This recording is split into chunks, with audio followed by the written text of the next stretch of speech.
আজ মেদিনীপুরে সেখানকার বিজেপি প্রার্থী অগ্নিমিত্রা পলের সমর্থনে রোড শো করেন বিজেপি নেতা মিঠুন চক্রবর্তী। সেই মিছিলে পুলিশের সামনেই হয় ইট বৃষ্টি, বোতল ছোড়াছুড়ি। তৃণমূলের বিরুদ্ধে ওঠে অভিযোগ। এই ঘটনাকে কেন্দ্র করে তৃণমূলের সমর্থকদের সঙ্গে রীতিমতো ধস্তাধস্তি হয় বিজেপি কর্মীদের। শনিবার 25শে মে ষষ্ঠ দফার নির্বাচন রয়েছে মেদিনীপুর লোকসভায়। তার আগে মঙ্গলবার বেলা 12টা নাগাদ মেদিনীপুরে রোড শো করতে আসেন মিঠুন চক্রবর্তী। মেদিনীপুর লোকসভা কেন্দ্রের বিজেপি প্রার্থী অগ্নিমিত্রা পলের সমর্থনে মেদিনীপুর কালেক্টরেট থেকে কেরানীতলা হয়ে কলেজ মাঠে গিয়ে শেষ হয় রোড শো।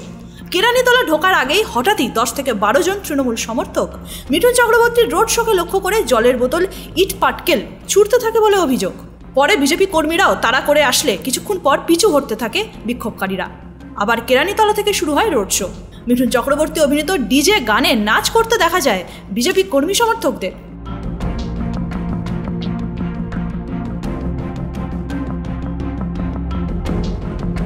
মেদিনীপুর থেকে নিজস্ব সংবাদদাতার রিপোর্ট, এনএম নিউজ।